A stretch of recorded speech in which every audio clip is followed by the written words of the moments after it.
Bienvenue à tous. Nous sommes de retour avec Monsieur Mystic Horror Stories. Ce soir, nous vous apportons cette histoire d'horreur vraie et profondément troublante pour Halloween, qui vous feront douter de ce qui se passe réellement lorsque le voile entre les mondes s'amincit, lors de la nuit la plus sombre de l'année.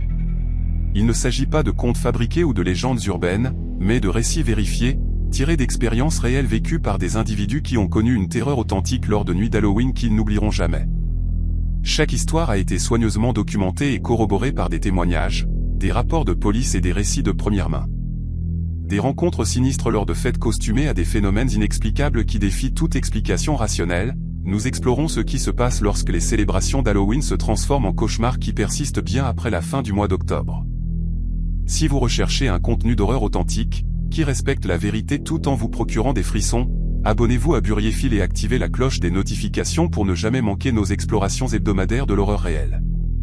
Après avoir écouté ces 7 récits glaçants, nous vous invitons à partager vos propres expériences troublantes d'Halloween dans les commentaires ci-dessous.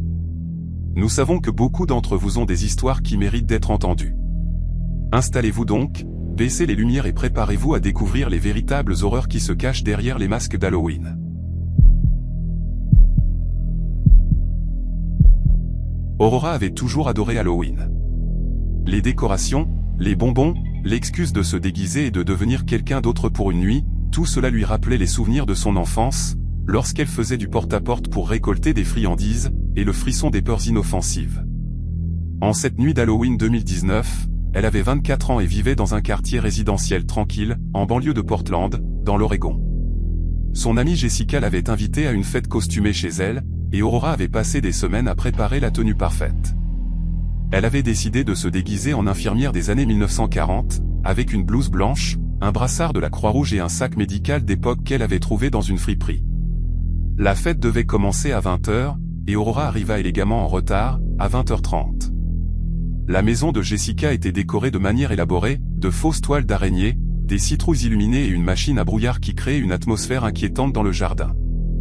De la musique résonnait à l'intérieur, et Aurora pouvait voir des silhouettes costumées danser à travers les fenêtres. Elle sentit une vague d'excitation en remontant l'allée, ses talons claquant sur le pavé. À l'intérieur, la fête battait son plein. Au moins 40 personnes remplissaient le salon, la cuisine et la terrasse arrière. Les costumes allaient du ridicule au sophistiqué. Aurora repéra un loup-garou convaincant, plusieurs zombies, un groupe déguisé en personnage d'une série télévisée populaire, et une personne qui avait clairement dépensé une fortune pour un costume de vampire élégant, avec des crocs sur mesure et des lentilles de contact colorées. Elle se fraya un chemin à travers la foule, saluant des amis et recevant des compliments sur sa tenue. Jessica la trouva près de la table des boissons et la serra dans ses bras. Jessica était déguisée en sorcière, avec un chapeau pointu et une robe noire fluide. Elles discutèrent quelques minutes du travail et d'amis communs avant que Jessica ne soit appelée pour accueillir de nouveaux invités. Aurora se servit un verre et se dirigea vers la terrasse arrière, où un feu de camp réchauffait l'air frais d'octobre. Il était environ 21h15 lorsqu'Aurora le remarqua pour la première fois. Elle se tenait près du feu, discutant avec un collègue d'un projet à venir, lorsqu'elle aperçut une silhouette debout au bord de la terrasse. Le costume était troublant de réalisme. La personne était vêtue de ce qui semblait être un tueur en série ou une victime de torture. Aurora ne pouvait pas vraiment dire. Elle portait une combinaison de travail tachée, du genre que portent les mécaniciens, mais couverte de ce qui ressemblait à du sang séché. Le masque était la partie la plus dérangeante, un visage pâle, sans expression, avec des yeux vides et un sourire légèrement malveillant. Dans une main, la silhouette tenait ce qui semblait être un couteau très réaliste, et dans l'autre, une longueur de corde. Aurora sentit un frisson lui parcourir l'échine, mais elle l'écarta rapidement. Halloween était une fête de costumes effrayants, après tout. Quelqu'un avait simplement mis les petits plats dans les grands pour son déguisement. Elle reporta son attention sur sa conversation, mais elle ne pouvait pas se défaire de l'impression que la silhouette l'observait. Quelques minutes plus tard, lorsqu'elle jeta un nouveau regard, la personne était toujours au même endroit, parfaitement immobile. Au fil de la soirée, Aurora se sentit de plus en plus mal à l'aise. Chaque fois qu'elle se déplaçait dans la maison, la silhouette en combinaison tachée de sang semblait apparaître à proximité. Lorsqu'elle entra pour utiliser les toilettes, elle la vit debout au bout du couloir. Lorsqu'elle revint à la cuisine pour se resservir, elle était près de la porte. Lorsqu'elle sortit prendre l'air, elle était au bord du jardin, partiellement cachée par les ombres. Aurora essaya de rationaliser son malaise croissant. Peut-être était-ce une simple coïncidence. La maison était bondée, et il était naturel de croiser les mêmes personnes à plusieurs reprises. Mais quelque chose n'allait pas. La silhouette ne parlait à personne, ne retirait jamais son masque, ne semblait jamais interagir avec les autres invités. Elle se contentait de rester là, toujours à distance, toujours à l'observer. Vers 22h, Aurora décida qu'elle en avait assez. Elle allait affronter cette personne directement et découvrir qui elle était. Peut-être s'agissait-il d'une blague de quelqu'un. Ou peut-être était-elle simplement mal à l'aise socialement et ne savait pas comment s'intégrer à la fête. Elle repéra la silhouette près du couloir menant aux chambres et se dirigea vers elle, le cœur battant plus vite qu'elle ne l'aurait souhaité. À son approche, la silhouette ne bougea pas. De près, le costume était encore plus dérangeant. Le sang sur la combinaison semblait trop réaliste, avec des nuances de rouge et de brun suggérant différents stades de séchage. Il y avait aussi une odeur, quelque chose de métallique et désagréable qui lui retournait l'estomac. Le masque était en latex ou en silicone, et les yeux derrière étaient complètement obscurcis. Aurora s'éclaircit la gorge et essaya de paraître amicale malgré sa nervosité. Elle demanda si la personne s'amusait et si elle connaissait Jessica. La silhouette ne répondit pas. Elle inclina simplement la tête, comme si elle l'étudiait. Aurora sentit sa peau se couvrir de chair de poule.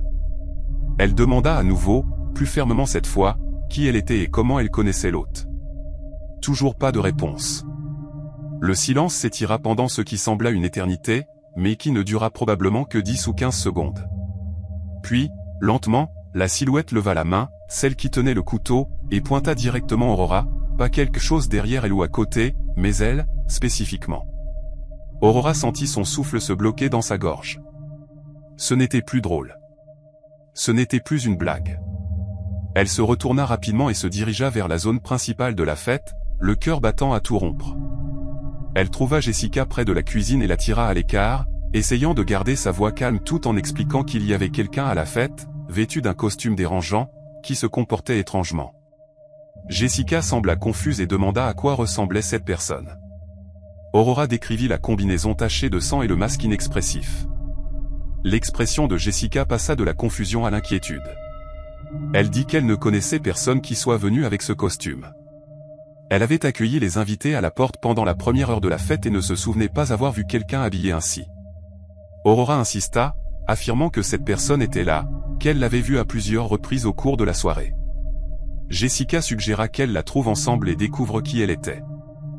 Les deux femmes parcoururent la maison, vérifiant chaque pièce et demandant aux autres invités s'ils avaient vu quelqu'un correspondant à la description d'Aurora. Plusieurs personnes répondirent par l'affirmative. Ils avaient remarqué la personne, mais personne ne semblait savoir qui elle était. Un invité mentionna que le costume l'avait également mis mal à l'aise. Un autre dit avoir essayé de parler à cette personne plus tôt, mais qu'elle l'avait complètement ignoré. L'inquiétude de Jessica s'accentua. Elle demanda à son petit ami, également présent à la fête, d'aider à fouiller la maison plus minutieusement. Ils vérifièrent les chambres, le sous-sol, même le garage. La silhouette en combinaison tachée de sang avait disparu.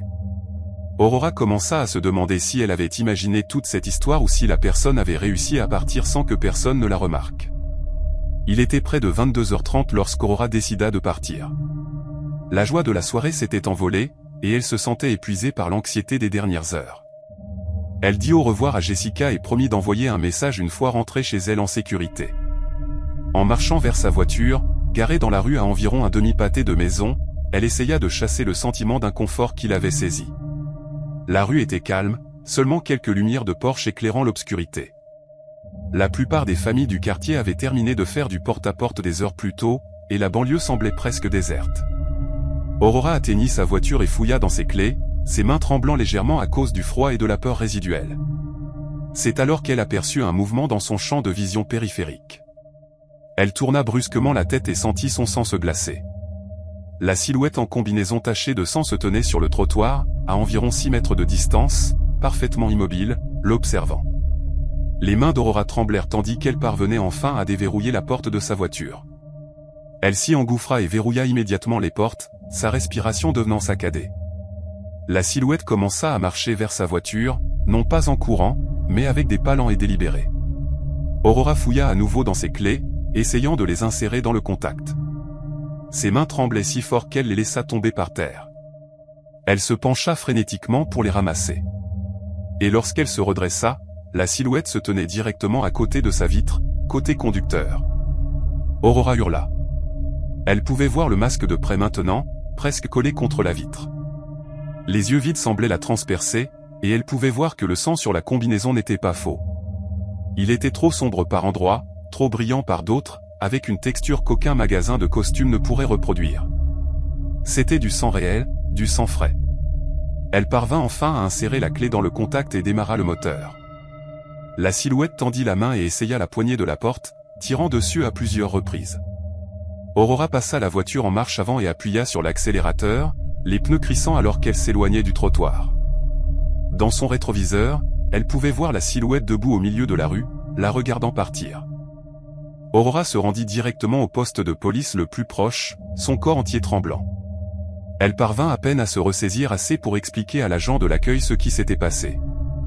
Elle leur parla de la silhouette à la fête, de la façon dont elle avait été suivie jusqu'à sa voiture, du sang sur le costume qui semblait trop réel. L'agent prit sa déclaration au sérieux et envoya immédiatement des unités à l'adresse de Jessica et dans la rue où Aurora avait garé sa voiture. La police fouilla la zone pendant plus d'1 heure, mais ne trouva aucune trace de quelqu'un correspondant à la description. Ils découvrirent cependant quelque chose qui glaça à nouveau le sang d'Aurora. Sur le trottoir, près de l'endroit où sa voiture avait été garée, ils trouvèrent un appareil photo numérique. C'était un modèle ancien, utilisant des cartes mémoire amovibles. La police le prit comme preuve et examina plus tard son contenu. La carte mémoire contenait des centaines de photographies, des images de différentes personnes à différents endroits, toutes prises à leur insu. Il y avait des photos de femmes quittant leur travail, marchant vers leur voiture, entrant chez elles. Il y avait des photos prises à travers des fenêtres la nuit. Et il y avait des photos de la fête d'Halloween de Jessica, des dizaines, toutes centrées sur Aurora, des images d'elle parlant à des amis, se servant un verre, traversant la maison. Les dernières photos sur la carte avaient été prises à l'extérieur, montrant la voiture d'Aurora sous différents angles, avec des horodatage indiquant qu'elles avaient été prises au cours des semaines précédant Halloween. L'enquête révéla qu'une personne avait traqué plusieurs événements d'Halloween dans la région de Portland cette nuit-là. Plusieurs autres femmes, lors de différentes fêtes, signalèrent avoir vu une personne en combinaison tachée de sang se comporter étrangement. Une femme affirma que la personne l'avait suivie sur plusieurs pâtés de maison avant qu'elle ne parvienne à entrer dans son immeuble et à verrouiller la porte. Une autre rapporta avoir trouvé des empreintes de pas boueuses sur son porche arrière le lendemain matin d'Halloween, ainsi que des traces suggérant que quelqu'un avait essayé d'ouvrir sa porte coulissante en verre. Malgré les preuves et les nombreux témoignages, la personne ne fut jamais identifiée. Le costume provenait probablement d'un magasin ordinaire, et le masque était un modèle courant disponible chez des dizaines de détaillants. Aucune empreinte digitale ne fut trouvée sur l'appareil photo, et aucune preuve ADN ne put être récupérée sur les objets trouvés sur les lieux. L'enquête finit par être classée sans suite, rangée parmi les affaires non résolues de harcèlement et de traque. Aurora ne participa jamais à une autre fête d'Halloween. La fête qui lui avait autrefois apporté joie et nostalgie ne lui rappelait plus que le souvenir de ce masque inexpressif pressé contre la vitre de sa voiture et la réalisation glaçante que le sang sur ce costume était réel. Elle déménagea dans un autre quartier 6 mois plus tard et installa un système de sécurité sophistiqué dans sa nouvelle maison. Elle voit encore parfois ce masque dans ses rêves. Toujours à l'observer, toujours silencieux, toujours juste hors de portée. Et chaque Halloween, elle s'assure que toutes ses portes et fenêtres sont bien verrouillées bien avant que le soleil ne se couche. Nicolas avait accepté le travail à la ferme Harvest Moon par nécessité plutôt que par passion. Il avait 22 ans, était entre 2 semestres à l'université communautaire, et avait besoin d'argent pour payer ses manuels et son loyer. La ferme organisait chaque octobre une attraction de labyrinthe hanté, et il cherchait des acteurs pour travailler les soirs et les week-ends. Le salaire était décent, et Nicolas se disait que faire peur aux touristes serait plus amusant que de retourner des hamburgers ou de ranger des étagères dans un magasin de détail. La ferme était située à environ 50 km à l'extérieur de Des Moines, dans l'Iowa, entourée de terres agricoles plates qui s'étendaient à perte de vue dans toutes les directions. Le labyrinthe de maïs lui-même couvrait près de 6 hectares et avait été conçu avec un motif complexe de chemin qui pouvait prendre aux visiteurs entre 45 minutes et 2 heures pour le parcourir, selon leur chance et leur sens de l'orientation. Les propriétaires de la ferme, un couple âgé nommé les Henderson, organisaient cette attraction depuis plus de 20 ans et prenaient soin de créer une expérience effrayante mais adaptée aux familles. Nicolas commença à travailler dans le labyrinthe début octobre, et à la 3e semaine du mois, il connaissait chaque détour et chaque virage par cœur. Son poste de peur était situé près du milieu du labyrinthe, là où le maïs poussait le plus haut et où les ombres étaient les plus profondes. Il se cachait derrière des bottes de foin stratégiquement placées et surgissait devant les visiteurs lorsqu'ils passaient, généralement accompagné d'un cri enregistré diffusé par des haut-parleurs cachés. C'était un travail répétitif, mais il appréciait les cris de surprise authentiques qu'il pouvait arracher aux invités insoupçonnés. Les autres acteurs étaient plutôt sympathiques. Il y avait une étudiante nommée Brittany qui jouait une mariée fantôme, un homme d'âge moyen nommé Dal, déguisé en épouvantail, et quelques lycéens qui alternaient entre divers costumes de monstres. Ils se rassemblaient avant l'ouverture chaque soir pour coordonner leur routine et partager des histoires sur les meilleures frayeurs qu'ils avaient provoquées. À la fin octobre, ils avaient développé une camaraderie confortable qui rendait les nuits froides plus supportables. La nuit d'Halloween était toujours la plus chargée de la saison. La ferme restait ouverte jusqu'à minuit, et des centaines de personnes achetaient des billets pour parcourir le labyrinthe. Nicolas arriva tôt pour son service, enfilant son costume, une tenue de fermier déchirée et ensanglantée avec un masque de hockey, et se dirigea vers son poste désigné. Le soleil s'était déjà couché, et le labyrinthe n'était éclairé que par des lanternes accrochées à des poteaux le long des chemins principaux. Les premières heures passèrent normalement. Des groupes d'adolescents, des familles avec des enfants plus âgés et des couples en rendez-vous se frayaient un chemin à travers le labyrinthe. Nicolas exécuta sa routine de frayeur des dizaines de fois. Certaines personnes hurlaient et riaient. D'autres réagissaient à peine. Quelques-uns essayaient de lui faire peur en retour. Tout cela faisait partie du rythme attendu de la soirée. Vers 22h30, Nicolas prit sa pause prévue. Il retira son masque et se dirigea vers la zone de pause, située dans une grange près de l'entrée du labyrinthe. L'air frais d'octobre lui fit du bien après avoir porté le masque étouffant pendant des heures. Il attrapa une bouteille d'eau et s'assit sur une botte de foin, vérifiant les messages sur son téléphone. C'est alors qu'il l'entendit. Une voix qui l'appelait par son nom. Pas son nom de scène ou un cri générique, mais son vrai nom. Nicolas. La voix était faible, comme si elle venait des profondeurs du labyrinthe, mais assez claire pour qu'il puisse distinguer les syllabes. Il regarda autour de lui, pensant que l'un des autres acteurs lui faisait une farce. Mais tout le monde était soit à l'intérieur de la grange, soit à leur poste de frayeur. Il se leva et se dirigea vers le bord du labyrinthe, écoutant attentivement. La voix se fit entendre à nouveau, un peu plus forte cette fois. Nicolas. C'était une voix d'homme, rauque et âgé, avec une qualité qui fit dresser les poils sur la nuque de Nicolas. La voix ressemblait exactement à celle de son grand-père, décédé le novembre précédent. Ils avaient été proches, et Nicolas avait mal vécu sa mort. Entendre ce ton familier, cette cadence spécifique, envoya une vague d'émotion et de confusion à travers lui. Nicolas savait qu'il aurait dû l'ignorer. Il était censé être en pause, et se promener seul dans le labyrinthe était contraire aux règles de sécurité établies par les Henderson. Mais quelque chose le poussait à avancer. Il entra dans l'entrée du labyrinthe et commença à suivre le son de la voix. Elle l'appelait encore et encore, semblant toujours venir de juste devant, toujours juste hors de vue au prochain virage. Le labyrinthe semblait différent sans la présence des visiteurs. Les ombres paraissaient plus sombres, et le bruissement des tiges de maïs séchées dans la brise ressemblait presque à des chuchotements. Nicolas avait parcouru ces chemins des centaines de fois au cours des dernières semaines. Mais maintenant, il lui semblait étrange, comme si le labyrinthe s'était réarrangé lorsqu'il ne regardait pas. Il tourna à gauche à une intersection où il aurait normalement tourné à droite, suivant la voix qui continuait à l'appeler par son nom. « Nicolas, viens ici, mon garçon. J'ai quelque chose à te montrer. » Les mots étaient plus clairs maintenant, et Nicolas sentit des larmes lui piquer les yeux. C'était sans aucun doute la voix de son grand-père. Il se souvenait de cette phrase exacte de son enfance, lorsque son grand-père l'appelait pour examiner quelque chose d'intéressant dans le garage ou le jardin. « Viens ici, mon garçon. J'ai quelque chose à te montrer. » Il marcha plus vite, oubliant sa pause, oubliant ses responsabilités d'acteur. Tout ce qui comptait était de trouver la source de cette voix. Il tourna un autre coin et se retrouva dans une section du labyrinthe qu'il ne reconnaissait pas. Cela aurait dû être impossible. Il avait aidé à installer le labyrinthe, l'avait parcouru de jour comme de nuit, avait mémorisé toute la disposition. Mais ce chemin était nouveau. Le maïs semblait plus haut ici. Les tiges se serraient plus près les unes des autres. Et le sol sous ses pieds semblait plus mou, presque spongieux. La voie l'appela à nouveau, et Nicolas la suivit jusqu'à une petite clairière qui n'avait définitivement pas fait partie du design original du labyrinthe. Au centre de la clairière se tenait une silhouette, à peine visible dans l'obscurité. Le cœur de Nicolas battait à tout rompre alors qu'il plissait les yeux pour distinguer les détails. La silhouette était grande et mince, vêtue de vêtements qui semblaient appartenir à une autre époque. Alors que les yeux de Nicolas s'adaptaient, il reconnut la silhouette, la posture légèrement voûtée, la manière dont la silhouette tenait ses mains croisées derrière son dos, la casquette plate que son grand-père portait toujours lorsqu'il travaillait à l'extérieur.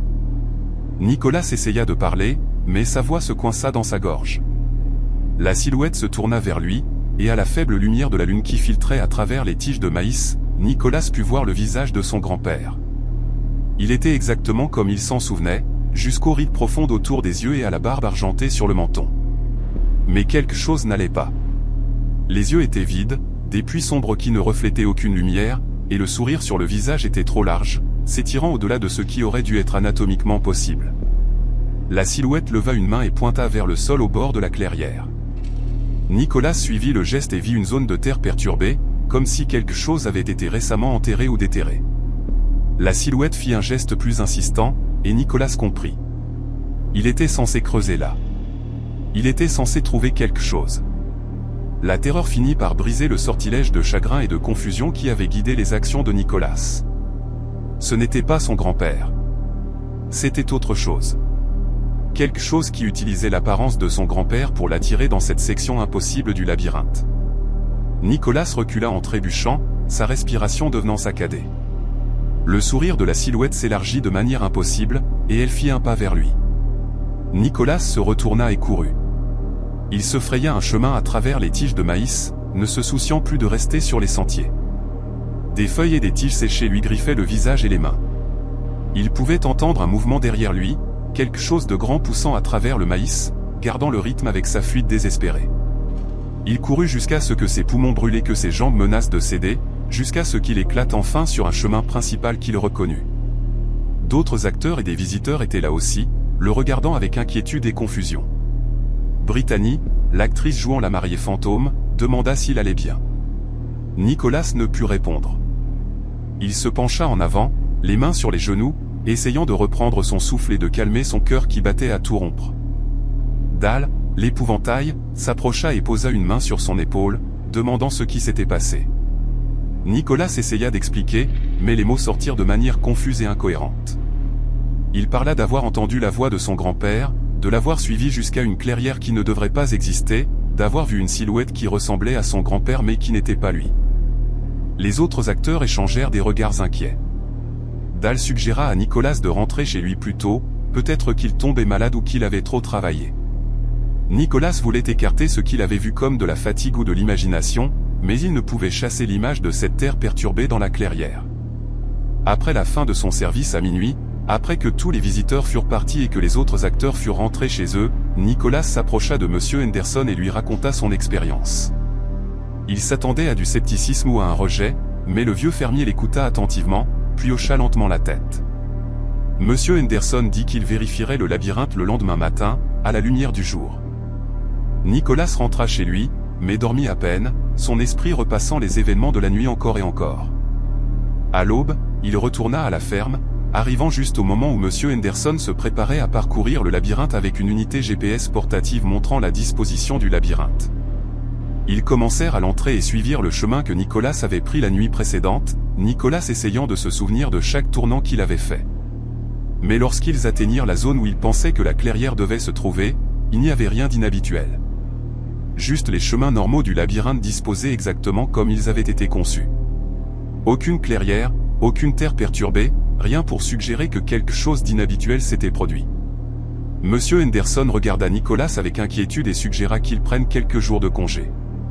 Nicolas accepta, se sentant sot et confus. Mais alors qu'il marchait vers la grange, Nicolas remarqua quelque chose par terre près du bord du chemin, une casquette plate, vieille et usée, exactement comme celle que son grand-père portait toujours. Il la ramassa avec des mains tremblantes et la montra à Monsieur Henderson. Le fermier examina la casquette et fronça les sourcils. Il dit qu'elle semblait avoir été là depuis un moment, enterrée dans la terre et récemment exposée. Le grand-père de Nicholas n'était jamais venu à cette ferme, n'avait même jamais visité l'Iowa, autant que Nicholas le sache.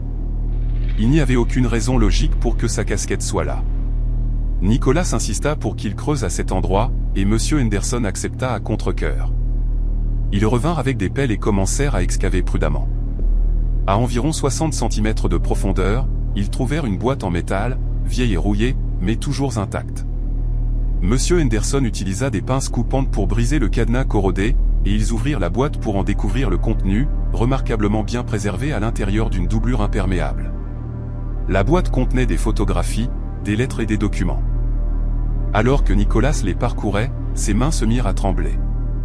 Les photographies montraient son grand-père jeune, debout devant cette même ferme, avec des personnes que Nicholas ne reconnaissait pas. Les lettres étaient adressées à son grand-père par quelqu'un nommé Henderson, discutant d'affaires et de questions familiales. Les documents incluaient un acte de propriété montrant que le grand-père de Nicholas avait possédé une partie du terrain où se trouvait maintenant la ferme. Nicholas n'avait jamais su rien de tout cela. Son grand-père n'avait jamais mentionné posséder une propriété dans l'Iowa ou avoir un lien avec cette région. Il appela sa mère cet après-midi-là et lui demanda si elle savait quelque chose à ce sujet. Après une longue pause, elle admit que son grand-père avait vendu un terrain dans l'Iowa des décennies plus tôt, avant la naissance de Nicholas. Cela faisait partie d'un héritage de son propre père, mais il l'avait vendu pendant des temps financiers difficiles. Elle dit qu'il avait toujours regretté cette vente et qu'il avait eu l'intention de parler à Nicholas de l'histoire familiale lorsqu'il serait plus âgé, mais que le moment ne s'était jamais présenté. Nicholas réalisa que son grand-père, sous une forme ou une autre, lui était apparu cette nuit-là pour s'assurer que ses héritages familiaux soient retrouvés avant que le terrain ne soit davantage développé ou perdu à jamais. La boîte contenait des photographies de parents que Nicholas n'avait jamais vues, des lettres révélant des aspects de l'histoire de sa famille qu'il n'avait jamais connue, et des documents prouvant le lien de sa famille avec cette terre. Il démissionna de son travail à la ferme le lendemain. Il ne pouvait plus se résoudre à travailler dans le labyrinthe, pas après ce qu'il avait vécu. Les Henderson comprirent et ne lui demandèrent pas de détails. Nicholas prit la boîte et son contenu chez lui et passa des semaines à tout examiner, apprenant le passé de son grand-père et l'histoire de sa famille. Il a maintenant 23 ans, et il ne peut toujours pas expliquer ce qui s'est passé cette nuit d'Halloween dans le labyrinthe de maïs. Il ne sait pas si c'était vraiment l'esprit de son grand-père, une sorte d'empreinte psychique laissée sur la terre, ou quelque chose d'autre entièrement. Mais il sait qu'il a entendu cette voix, vu cette silhouette, et qu'il a été conduit à cet endroit précis où la boîte avait été enterrée pendant des décennies. Parfois, lors de nuits calmes, il lui semble encore entendre la voix de son grand-père l'appeler. « Viens ici, mon garçon. J'ai quelque chose à te montrer. » Mais maintenant, au lieu de la peur, Nicholas ne ressent que de la gratitude. Qu'importe ce qui se trouvait dans ce labyrinthe, qu'importe ce qui portait le visage de son grand-père, cela voulait qu'il trouve ses trésors familiaux. Et pour cela, il sera toujours reconnaissant, même s'il ne comprendra jamais vraiment ce qui s'est passé dans cette clairière impossible, au fond du labyrinthe de maïs.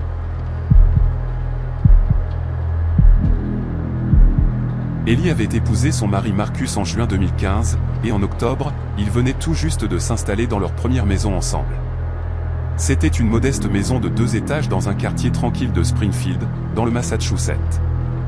Le genre d'endroit où les enfants faisaient du vélo sur les trottoirs et où les voisins se saluaient en tondant leur pelouse. La maison avait besoin de quelques travaux, mais elle avait de bonnes bases et était située dans une rue connue pour ses célébrations enthousiastes d'Halloween. Ellie adorait Halloween presque autant que Noël. Elle avait passé les semaines précédant la fête à décorer leur porche avec des citrouilles sculptées, de fausses toiles d'araignée et des guirlandes de lumières oranges. Elle et Marcus avaient acheté suffisamment de bonbons pour remplir 3 grands bols, déterminés à faire bonne impression sur leurs nouveaux voisins et les enfants du quartier. Ce serait leur premier Halloween en tant que propriétaires, leur première chance d'être la maison dont les enfants se souviendraient et parleraient. Le 31 octobre tombait un samedi cette année-là, ce qui signifiait que la chasse aux bonbons serait particulièrement animée. Ellie prit la journée de congé de son travail d'enseignante en école primaire pour se préparer. Elle installa une table pliante près de leur porte d'entrée avec les bols de bonbons, s'assura que les lumières du porche fonctionnaient correctement, et créa même une playlist de musique thématique d'Halloween à diffuser depuis un haut-parleur.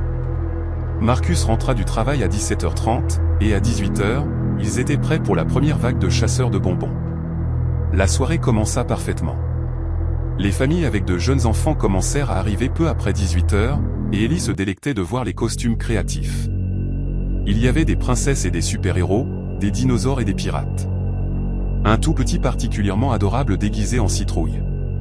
Elle et Marcus se relayaient pour ouvrir la porte, complimenter les costumes et distribuer des portions généreuses de bonbons. Le quartier était exactement aussi amical et sain qu'il l'avait espéré. À 20h47, selon l'horodatage que Ellie se souviendrait plus tard avoir vérifié sur son téléphone, un enfant déguisé en squelette apparut à leur porte. Ellie avait répondu et se souvenait avoir souri à ce qu'elle avait d'abord pris pour un costume bien conçu. La tenue de squelette était une combinaison noire avec des os blancs imprimés, et l'enfant portait un masque de crâne en plastique qui couvrait toute la tête. Le costume en lui-même n'était pas inhabituel, mais quelque chose chez l'enfant semblait immédiatement faux. L'enfant se tenait parfaitement immobile sur le porche, tendant un seau en plastique en forme de citrouille sans dire un mot. La plupart des enfants disaient « des bonbons ou un sort » ou au moins faisaient un son d'excitation en recevant des friandises. Mais cet enfant resta complètement silencieux. Ellie déposa une poignée de bonbons dans le seau et attendit que l'enfant parte, mais il resta simplement là, la fixant à travers les orbites vides du masque.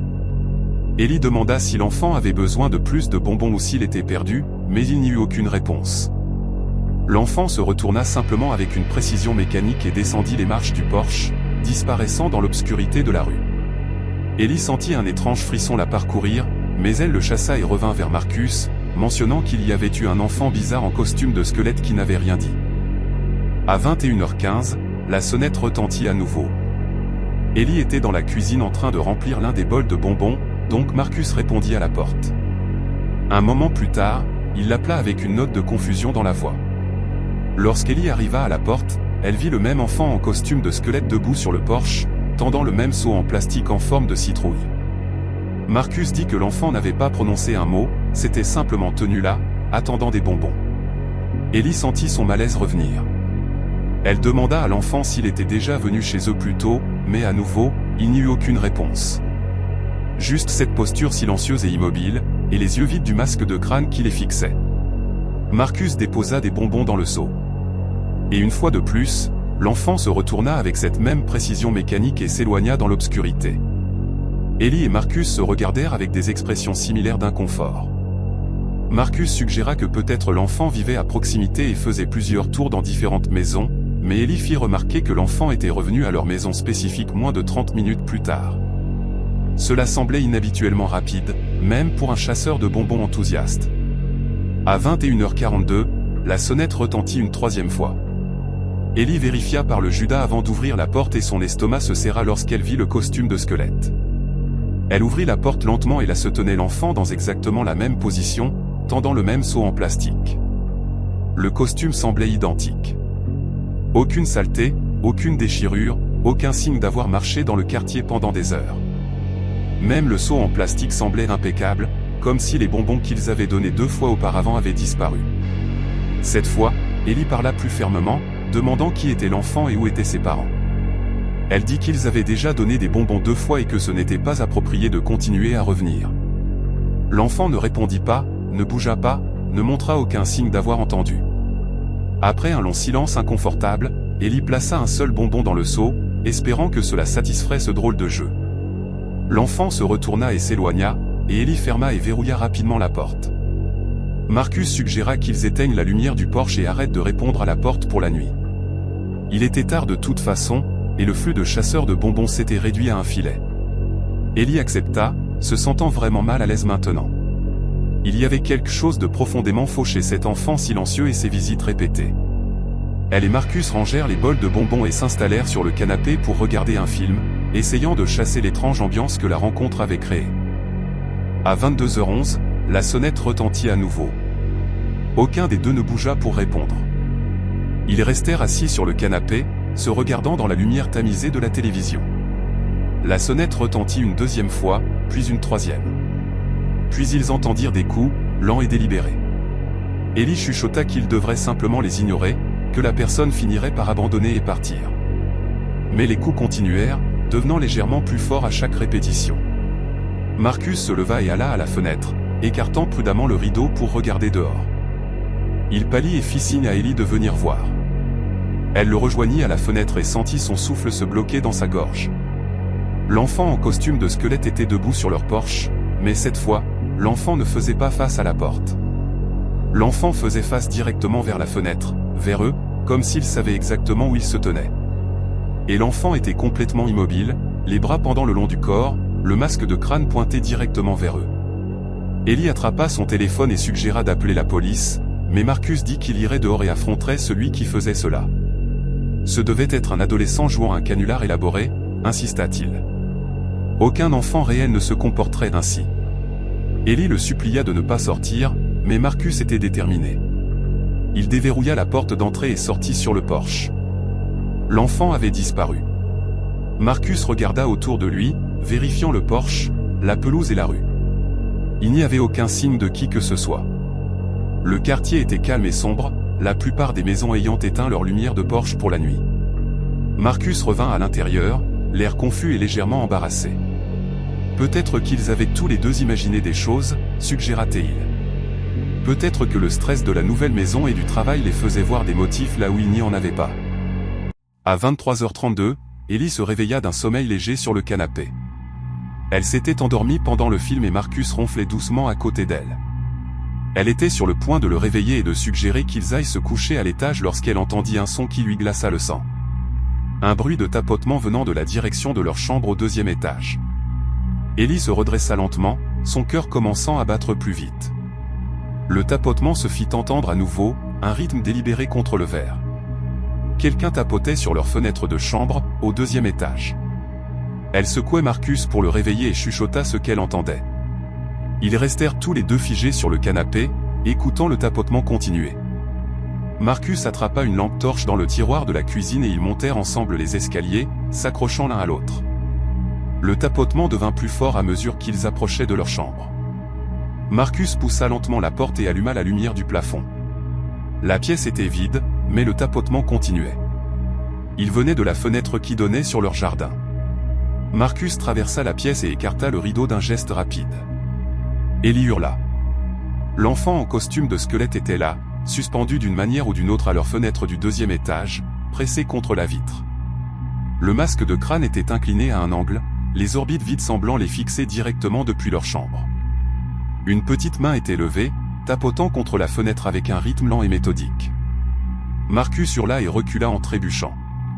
Ellie était déjà au téléphone, composant le 911 avec des doigts tremblants. Elle dit à la standardiste qu'il y avait quelqu'un à leur fenêtre, quelqu'un qui ne pouvait pas être là sans une échelle. La standardiste dit que la police était en route et leur demanda de rester à l'intérieur et loin des fenêtres. Il fallut 7 minutes à la police pour arriver, bien que cela ait semblé une éternité. Lorsqu'ils vérifièrent à l'extérieur, il n'y avait personne à la fenêtre. Aucune échelle appuyée contre la maison, aucune empreinte de pas dans les plates-bandes en dessous.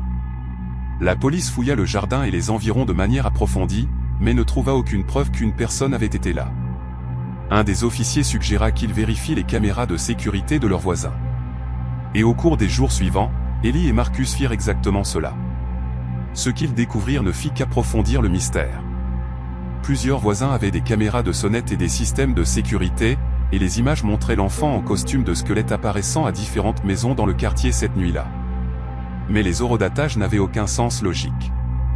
L'enfant apparaissait à des maisons situées à des extrémités opposées de la rue, à des moments séparés de seulement quelques minutes, des distances qu'il aurait été impossible de parcourir à pied en si peu de temps. Plus troublant encore, une voisine qui vivait 3 maisons plus loin reconnut le costume. Madame Patterson avait 87 ans et avait vécu dans cette rue toute sa vie. Elle regarda les images de sécurité et pâlit. Elle dit à Ellie que le costume était identique, jusqu'au style et au design exact, à celui porté par un enfant nommé Timothy, qui avait disparu lors de la nuit d'Halloween en 1982. Timothy avait fait du porte-à-porte dans cette même rue lorsqu'il avait disparu. Son corps n'avait jamais été retrouvé et l'affaire était restée non résolue. Ellie fit des recherches sur l'histoire et trouva de vieux articles de journaux confirmant le récit de Madame Patterson. Les photographies de Timothy en costume de squelette, prises avant sa disparition, montraient exactement la même tenue que celle portée par l'enfant à leur porte. Même combinaison noire, même motif d'os, même masque de crâne en plastique. Ellie voit encore parfois l'enfant squelette, même des années plus tard. Juste dans sa vision périphérique, une petite silhouette en costume d'os debout au bord de son jardin ou sur le trottoir devant sa fenêtre. Il ne s'approche jamais, n'essaie jamais d'entrer, se contente de regarder de loin. Elle et Marcus ont déménagé dans un autre quartier en 2018, mais les apparitions l'ont suivi. Chaque Halloween, sans faute, elle aperçoit cette silhouette silencieuse et observatrice. Elle a appris à vivre avec cela, bien qu'elle ne comprenne jamais ce qu'il veut ou pourquoi il l'a choisi. Certaines énigmes, a-t-elle réalisé, ne sont pas destinées à être résolues. Certains visiteurs de la nuit d'Halloween ne partent jamais vraiment. Adam et Sadie sortaient ensemble depuis près de 3 ans lorsqu'Halloween 2017 arriva, et ils étaient tous deux passionnés par tout ce qui promettait une bonne frayeur. Ils avaient visité des maisons hantées, fait des visites de fantômes et regardé chaque film d'horreur qu'ils pouvaient trouver. Lorsqu'ils découvrirent que l'hôpital psychiatrique de Riverside proposait des visites guidées la nuit d'Halloween avant sa démolition prévue, ils achetèrent immédiatement des billets. L'hôpital avait été abandonné depuis 1994 et avait la réputation d'avoir une histoire troublante remontant aux années 1920. L'établissement était situé à environ 65 km à l'extérieur de Nashville, dans le Tennessee, sur une propriété vaste qui avait autrefois abrité des centaines de patients. Le bâtiment principal était une structure massive de 4 étages en briques rouges, avec des fenêtres barricadées et une tour d'horloge qui avait cessé de fonctionner des décennies plus tôt. Des bâtiments plus petits entouraient la structure principale, reliés par des passages couverts qui étaient tombés en ruine. Toute la propriété était clôturée et couverte de panneaux, défense d'entrée, mais les propriétaires actuels avaient décidé d'offrir des visites pour générer de l'intérêt pour l'histoire sombre de la propriété avant qu'elle ne soit rasée. Adam et Sadie arrivèrent aux portes de l'hôpital à 19h30 le 31 octobre. Environ 20 autres personnes avaient acheté des billets pour leur créneau horaire de visite, et ils se rassemblèrent tous dans ce qui avait autrefois été le hall d'entrée principal, tandis que leur guide se présentait. Il s'appelait Marcus, un historien local qui avait étudié l'hôpital de manière approfondie. Il expliqua que Riverside avait été notoire pour son utilisation de traitements expérimentaux, y compris des lobotomies, des thérapies par électrochoc et des isolements prolongés. Plusieurs patients étaient morts dans des circonstances suspectes, et il y avait eu plusieurs cas documentés d'abus de la part du personnel. La visite commença dans l'aile administrative, où des bureaux contenaient encore des classeurs rouillés et des dossiers de patients éparpillés. Marcus expliqua que la plupart des documents de l'hôpital avaient été retirés lors de sa fermeture, mais qu'il en restait suffisamment pour donner aux visiteurs une idée de la machinerie bureaucratique qui avait fait fonctionner l'établissement. De là, ils se rendirent dans les salles des patients. De longs couloirs bordés de petites pièces qui avaient autrefois contenu des lits. La peinture s'écaillait des murs en grandes plaques, et les dégâts des eaux avaient provoqué l'effondrement de sections du plafond. Sadie resta près d'Adam alors qu'il traversait le bâtiment en décomposition. Malgré son amour pour les attractions d'horreur, il y avait quelque chose de profondément troublant à être à l'intérieur d'un lieu réel où de véritables souffrances avaient eu lieu. Ce n'était pas une maison hantée fabriquée avec des acteurs payés. C'était un endroit où des personnes avaient été confinées contre leur gré, soumises à des traitements qui seraient considérés comme de la torture selon les normes modernes. La visite se poursuivit dans la salle d'hydrothérapie, où les patients avaient été soumis à des heures dans des bains de glace en guise de traitement apaisant. Ensuite, ils visitèrent la zone de thérapie par électrochoc, où l'équipement était toujours présent, couvert de rouille et de poussière. Marcus partagea des histoires de patients spécifiques, lisant ses notes sur des hommes et des femmes qui étaient entrés à l'hôpital pour des problèmes mineurs et n'en étaient jamais ressortis. Vers 20h45, le groupe atteignit l'aile ouest du 2e étage. Marcus expliqua que cette section avait été scellée en 1987 après qu'un incendie avait endommagé une partie de la structure, la rendant dangereuse. L'hôpital avait continué à fonctionner pendant 7 autres années, mais cette aile entière était restée fermée et inutilisée. Il se tenait à l'entrée de l'aile scellée, regardant un couloir sombre bloqué par des chaînes et des panneaux d'avertissement, lorsqu'Adam l'entendit. Un chant bas et rythmé provenant de quelque part dans ce couloir interdit. Il se tourna vers Sadie et lui demanda si elle l'entendait aussi. Elle hocha la tête, les yeux écarquillés. Plusieurs autres membres du groupe de visite avaient également remarqué le son. Marcus fronça les sourcils et dit « Cela ne devrait pas être possible. » L'aile était structurellement instable et avait été verrouillée depuis des décennies. Personne ne devrait s'y trouver. Le chant continua, et maintenant Adam pouvait distinguer plusieurs voix, bien qu'il ne puisse pas comprendre les mots. Cela ressemblait à une sorte de rituel ou de cérémonie. Marcus sortit sa radio et appela le gardien de sécurité qui était posté à l'entrée principale. Il expliqua ce qu'ils entendaient et demanda si quelqu'un avait l'autorisation de se trouver dans l'aile ouest. Le gardien répondit catégoriquement non et qu'il appellerait immédiatement la police. Marcus instruisit le groupe de visite de rester ensemble et commença à les ramener vers l'entrée principale, mais Sadie attrapa le bras d'Adam et pointa vers un couloir latéral. Il y avait de la lumière sous l'une des portes, une lueur orange vacillante comme celle d'une bougie. Contre son meilleur jugement, Adam se dirigea vers la porte, suivi par Sadie. Plusieurs autres membres du groupe de visite, la curiosité surpassant la prudence, les suivirent. La porte n'était pas verrouillée. Adam la poussa lentement et sentit son souffle se bloquer. La pièce au-delà avait clairement été utilisée récemment. Des bougies brûlaient sur chaque surface disponible, des dizaines d'entre elles, projetant des ombres dansantes sur les murs. Les murs eux-mêmes étaient couverts de symboles dessinés avec ce qui semblait être de la cendre ou du charbon de bois. Les symboles étaient étranges, un mélange de motifs géométriques et de figures grossières qu'Adam ne reconnaissait pas, mais qui le mettaient profondément mal à l'aise. Au centre de la pièce se trouvait un cercle dessiné sur le sol avec plus de cette substance semblable à de la cendre. À l'intérieur du cercle se trouvaient des offrandes de divers types. Des fleurs fraîches qui semblaient avoir été achetées ce jour-là. Des bougies brûlant avec des flammes de différentes couleurs. Un bol rempli de ce qui pouvait être des herbes ou de l'encens. Et le plus troublant, des photographies. Des dizaines de photographies disposées en spirale, montrant toutes des visages de personnes. Adam s'approcha pour les examiner et sentit Sadie lui serrer le bras fermement. Sa photographie était là. Une photo de Sadie qui semblait avoir été prise à distance, la montrant quittant son immeuble.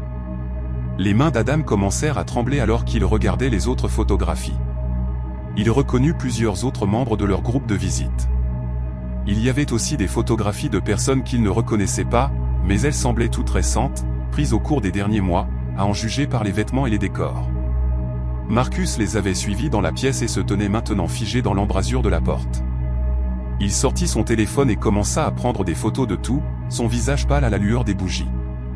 Sadie pleurait doucement, demandant pourquoi sa photo était là, demandant ce que cela signifiait. Adam n'avait pas de réponse, mais chaque instinct qu'il avait lui hurlait de sortir de ce bâtiment immédiatement. Le chant avait cessé. Le silence soudain était d'une manière ou d'une autre plus effrayant que le son ne l'avait été. Marcus dit qu'il devait évacuer immédiatement, qu'ils devaient tous se déplacer rapidement et silencieusement vers l'entrée principale. Le groupe de visite n'eut pas besoin qu'on le lui dise 2 fois. Ils quittèrent la pièce et se hâtèrent dans le couloir, leurs pas résonnant dans le bâtiment vide. Alors qu'ils traversaient le service des patients, Adam entendit des portes s'ouvrir derrière eux. Pas une ou deux, mais plusieurs portes, le son des charnières rouillées grinçant l'une après l'autre. Il ne regarda pas en arrière. Il garda fermement la main de Sadie serrée et se concentra sur le fait de suivre Marcus vers la sortie. Le guide touristique courait presque maintenant. Toute prétention à une attitude calme et professionnelle était abandonnée. Ils jaillirent de l'entrée principale sur le parking juste au moment où des voitures de police arrivaient, leurs lumières clignotant en rouge et bleu dans l'obscurité. Le gardien de sécurité était là, l'air confus et effrayé. Marcus commença immédiatement à expliquer ce qu'ils avaient trouvé, montrant les photographies sur son téléphone aux officiers qui s'approchaient. La police prit les déclarations de chacun dans le groupe de visite, puis entra dans le bâtiment pour enquêter. Ils restèrent à l'intérieur pendant près d'1 heure tandis qu'Adam et Sadie restaient dans leur voiture, se tenant l'un l'autre et essayant de comprendre ce qu'ils avaient vécu. Lorsque les officiers émergèrent enfin, ils avaient l'air ébranlés. Ils confirmèrent qu'ils avaient trouvé la salle de rituel exactement comme décrite, ainsi que des preuves d'une activité récente dans toute l'aile ouest, qui était censée être scellée. Au cours des jours suivants, l'enquête s'élargit. La police découvrit qu'un groupe local avait utilisé l'hôpital abandonné pendant des mois, accédant par une section endommagée de la clôture qui n'était pas visible depuis la porte principale. Le groupe était composé de 8 membres qui pratiquaient une forme de magie populaire combinant diverses traditions régionales avec leurs propres rituels inventés. Ils avaient effectué des cérémonies dans l'hôpital, croyant que l'histoire de souffrance de l'endroit lui conférait un pouvoir spécial. Les photographies faisaient partie de ce qu'ils appelaient des rituels de purification, destinés à protéger ou purifier les personnes représentées. Plusieurs membres du groupe furent arrêtés, dont une femme qui s'avéra être la tante éloignée de Sadie, quelqu'un qu'elle n'avait ni vu ni parlé depuis plus de 5 ans. La tante affirma qu'elle essayait d'aider les membres de sa famille qu'elle croyait faire de mauvais choix de vie, y compris la relation de Sadie avec Adam, qu'elle considérait comme une mauvaise influence. L'explication ne fit rien pour que Sadie se sente mieux. L'idée que sa tante l'avait observée, photographiée sans son consentement, et incluse dans des rituels bizarres était profondément violente. Elle obtint une ordonnance restrictive et suivit plusieurs mois de thérapie pour faire face à l'impact psychologique de l'expérience. L'hôpital fut démoli début 2018, plus tôt que prévu. Les propriétaires décidèrent que la réputation de la propriété avait été trop gravement endommagée par la découverte des activités du culte. Adam et Sadie ne participèrent jamais à une autre attraction hantée ou visite de fantômes. L'expérience leur avait appris que la vraie horreur ne se trouvait pas dans les frayeurs fabriqués et les acteurs payés, mais dans les actions de personnes réelles dont les croyances les amenaient à franchir des limites qui ne devraient jamais être franchies. Sadie trouve encore parfois des symboles étranges dessinés à la craie sur le trottoir près de chez elle ou gravés dans la terre de son jardin. Elle les efface immédiatement, mais ils continuent d'apparaître. L'ordonnance restrictive empêche sa tante de s'approcher d'elle, mais elle ne peut pas empêcher les autres membres du groupe, dont la plupart n'ont subi que des conséquences juridiques mineures, de continuer leur pratique.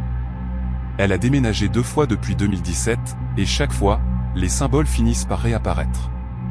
Qu'importe ce que sa tante et ce groupe croient faire, qu'importe le rituel qu'ils pensent accomplir, cela semble nécessiter une attention continue envers les personnes qu'ils ont ciblées. Et Sadie, qu'elle le veuille ou non, reste l'une de ces personnes. Adam reste avec elle, et ils ont installé des caméras de sécurité autour de leur maison actuelle. Ils vérifient régulièrement les images, à la recherche de toute personne qui pourrait laisser les symboles ou surveiller leur propriété. Jusqu'à présent, ils n'ont rien trouvé de définitif, juste des silhouettes occasionnelles passant par là qui pourraient être des voisins, des inconnus, ou quelque chose d'autre entièrement. Ils ne célèbrent plus Halloween. Cette fête est trop étroitement associée à cette nuit dans l'hôpital abandonné, à la découverte de ces photographies disposées en cercle rituel, à la réalisation que parfois, le plus effrayant dans l'horreur, c'est qu'elle peut atteindre et toucher votre vie réelle de manière que vous n'aviez jamais anticipée.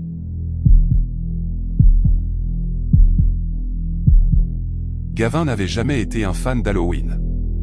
À 29 ans, il trouvait cette fête épuisante et puérile, préférant passer le 31 octobre à travailler plutôt qu'à assister à des fêtes ou à distribuer des bonbons. En 2016, il travaillait comme infirmier à l'hôpital Saint-Élisabeth, dans le centre-ville de Chicago, et il avait proposé de faire un double service la nuit d'Halloween. L'argent supplémentaire l'aiderait à payer son loyer, et cela lui donnait une excuse légitime pour éviter la fête bruyante de son colocataire. Son service se termina à 23h30, et Gavin était épuisé alors qu'il rentrait chez lui en voiture à travers les rues de Chicago. La ville était encore animée par les célébrations d'Halloween. Des groupes d'adultes costumés titubaient entre les bars, et des enfants accompagnés de leurs parents rentraient chez eux avec leur butin de bonbons. Gavin voulait simplement rentrer dans son appartement, prendre une douche chaude et dormir 10 heures d'affilée. Il vivait dans un immeuble de taille moyenne dans le quartier de Lakeview, une zone plutôt agréable avec un mélange de jeunes professionnels et de familles. L'immeuble comptait 8 étages, et l'appartement de Gavin était situé au 5e. Alors qu'il entrait dans le parking souterrain, il pouvait entendre de la musique résonner quelque part dans le bâtiment. La fête de son colocataire était apparemment en plein essor.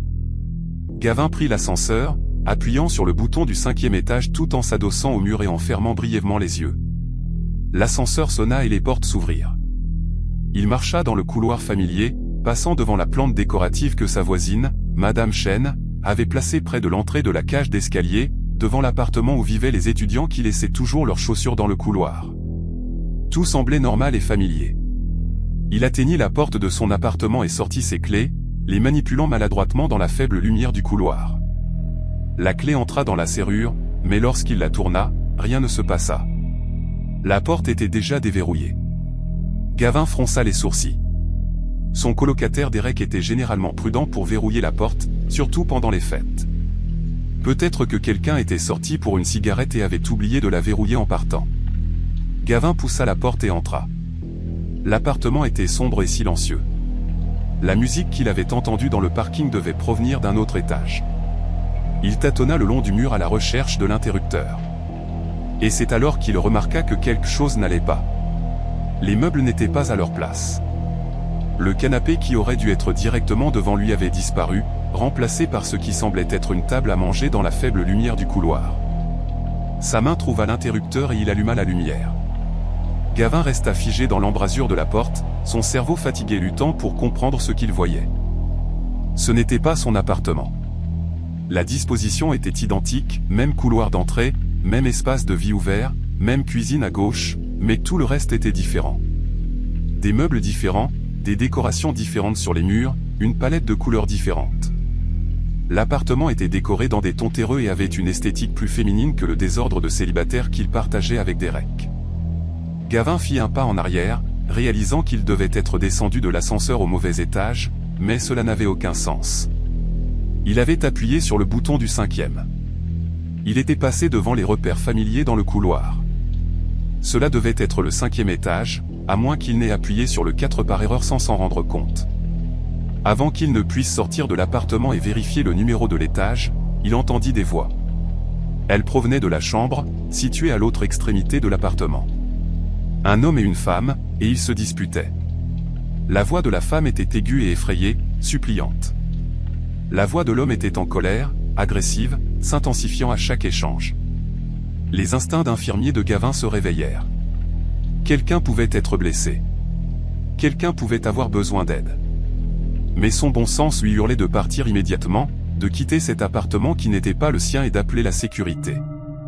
Il resta paralysé dans l'entrée, tiraillé entre l'envie d'aider et la connaissance qu'il était en train de commettre une intrusion. La dispute dans la chambre devint plus forte. La femme pleurait maintenant, suppliant. Gavin entendit quelque chose se briser, le son du verre qui se casse. L'homme hurlait des jurons. Gavin sortit son téléphone de sa poche avec des mains tremblantes et composa le 911. Il chuchota à la standardiste qu'il était entré par erreur dans le mauvais appartement et qu'une dispute domestique violente était en cours. Il donna l'adresse de l'immeuble, mais réalisa avec horreur qu'il ne savait pas réellement à quel étage il se trouvait. La standardiste lui demanda de répéter les informations, et Gavin chuchotait à nouveau l'adresse lorsque le son qui le hantrait pendant des années retentit. Un coup de feu, incroyablement fort dans l'espace confiné de l'appartement. Puis un bruit sourd, comme si quelque chose tombait. Puis le silence. Le sang de Gavin se glaça. Le téléphone était toujours contre son oreille. La standardiste demandait s'il était toujours là, demandant ce qui se passait.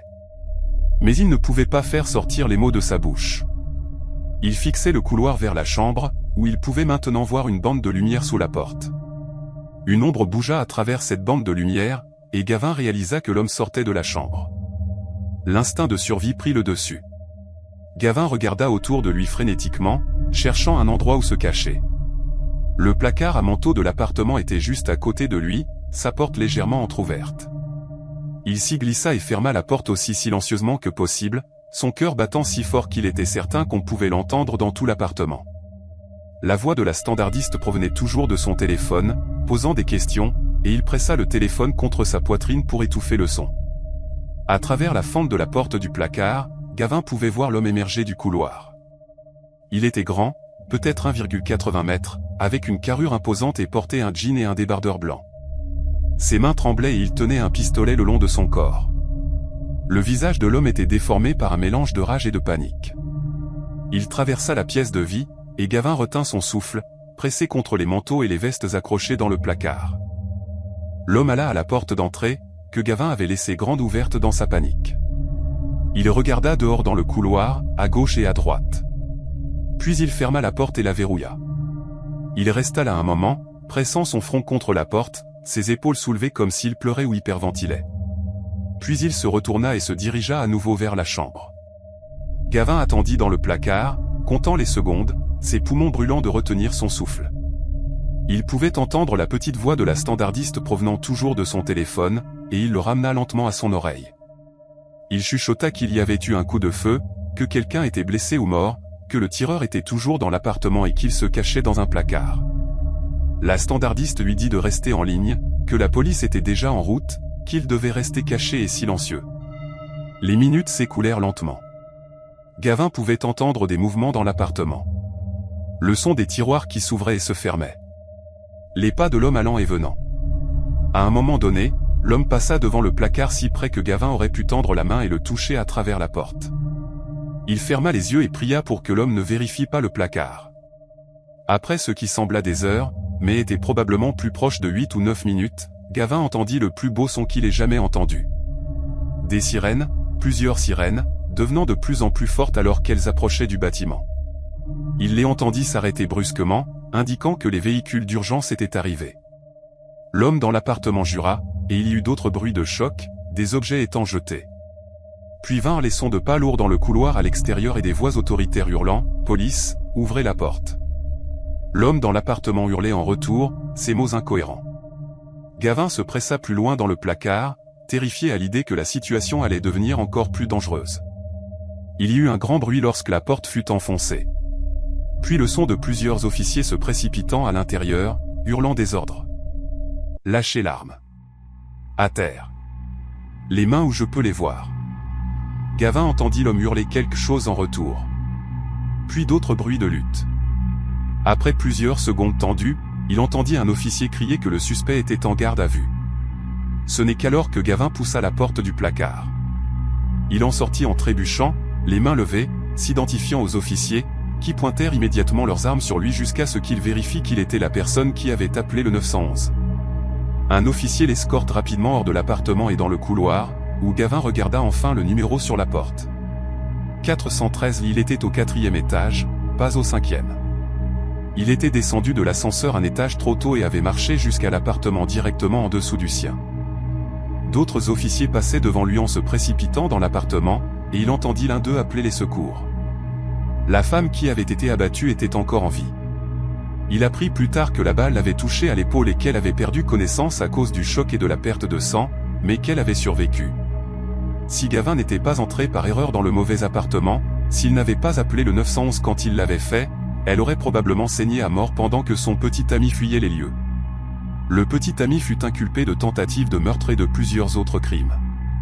Lors du procès des mois plus tard, les procureurs présentèrent des preuves montrant qu'il avait prévu de tuer sa petite amie à cause d'une supposée infidélité, de se débarrasser de son corps et de fuir l'État. L'intrusion inattendue de Gavin et son appel immédiat à la police avaient perturbé ce plan et, en fin de compte, sauvé la vie de la femme. Gavin déménagea dans un autre immeuble 3 mois après l'incident. Il ne pouvait plus se résoudre à vivre au même endroit.